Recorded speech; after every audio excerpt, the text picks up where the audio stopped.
All right, all right. Welcome to my introductory episode to the work grind. The purpose of this episode is to talk a little bit about what the work grind is and why am I doing what I'm doing. So if you want to learn about what the work grind is, this is the episode to watch.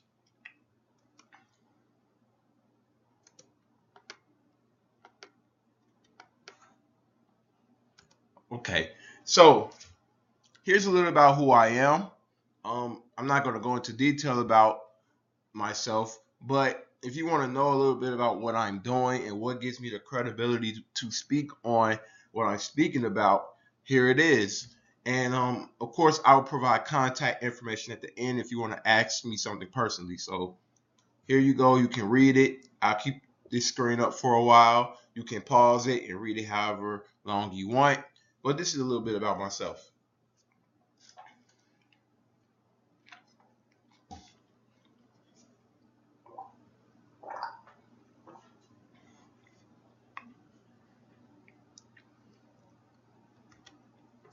However, what I am going to talk about is in detail is what the work grind is and why am I doing it. So the work grind is a vlogcast that talks about and advocates for improving, embracing, and understanding the 21st century workforce. So if you read that last slide, you probably saw some of my credentials, some of my background, and probably workforce ed, human resources, um, labor relations, so all those things. So I am really interested and really passionate about what opportunities lies ahead as far as the working world, the labor world, and overall how we're going to make a living in America and globally in the 21st century. So that's why the work grind is created.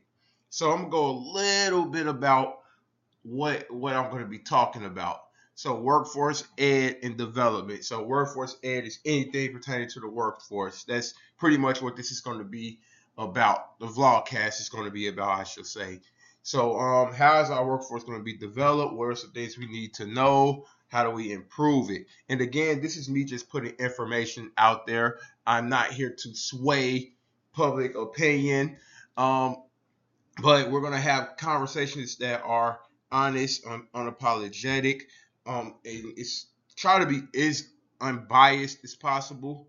But again, like I said, unapologetic and honest. So workforce ed and development highly important to me. I want to create dialogue because I believe that workforce conversations and labor conversations should be just as important as conversations on health, conversations on education, law, and any other macro structure in the world. So, entrepreneurship and job creation. So, I want an entrepreneurship support network.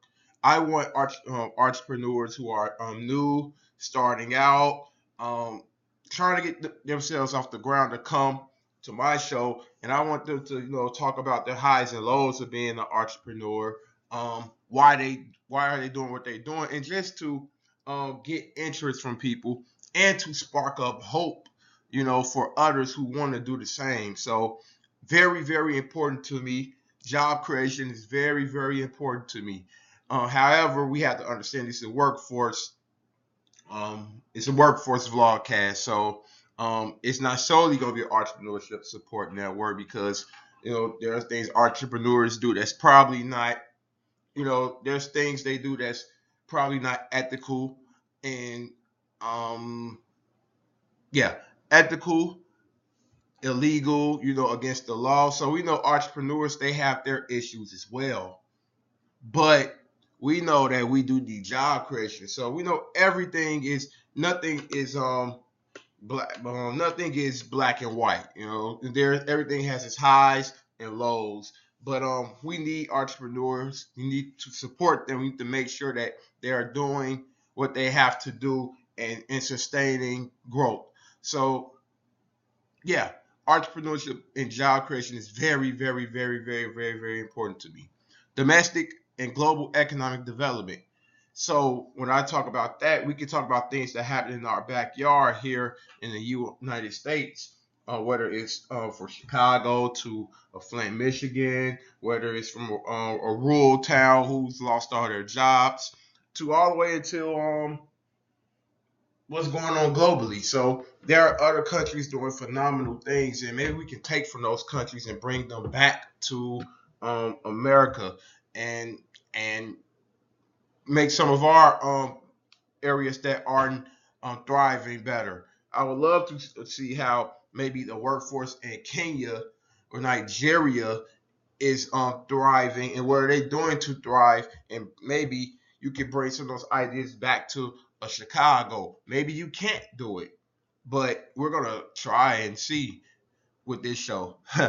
um, anything labor and workforce related. So I'm open to anything. I'm an open book. I'm gonna have my contact information if it's something you want me to talk about. Then I would love, love, love, love, love to talk about it.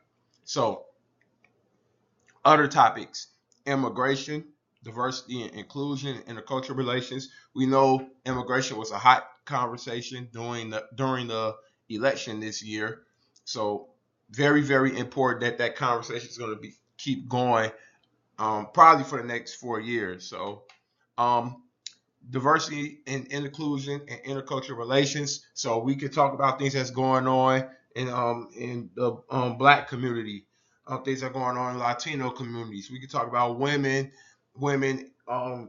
in leadership positions or women in the STEM field. So many things to talk about when we talk about diversity, inclusion, and intercultural relations. Government. So we know the government plays a big part in how the workforce operates. So laws, sanctions that goes against working people, entrepreneurs. Let's talk about those things. Activism and advocacy. So we know there are people that are doing like the Fight for 15 movement for minimum wage increase in different states. We know that there are people who are against the prison labor movement. We know we can't have a conversation without about the workforce without talking about prison labor. So very, very, very, very, very, very, very important. Trends. What are some trends we're talking about? Um, so, what are the new industries that are booming? What are some we need to move away from? Where we want to put our money into? Where do we want to invest our time and energy into?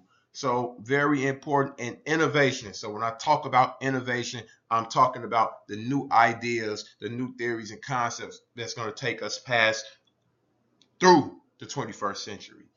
So my content will come from books, journals, the news, anything I consider credible.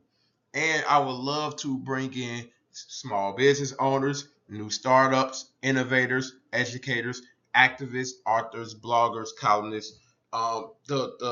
The list is endless. Those are just some of the people I want to bring in.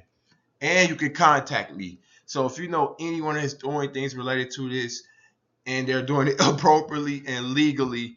I use those words very, very, very strongly. Contact me at Von Gathings on Facebook, Twitter, Instagram, LinkedIn, and my YouTube channel, which is called the Higher Education Network. And I'm going to briefly talk about what's the mission of this network. So the mission is no loose ends. That's the tagline. And what we mean by that is we believe that from a child's younger educational experiences to their time where they're working, they're making a living, they're finding their purpose in life, that there should be no loose ends, that everything is connected. A lot of times when we see children go from one phase of their life to another as they grow, we kind of like let them do what they want to do, but everything has a connection to it, especially when we talk about allowing them to grow to who they want to be and what they want to do. So for example, when you see kids in high school, they graduate high school. Some go to college. Some don't know what they want to do. Some might take a vocational job. But a lot of times we kind of like to say, "Well, you're on your own now." When they're older, they're going to explore more. They're going to do things on their but we need to make sure we're backing them because every phase of their life counts, and that's how we're going to make a productive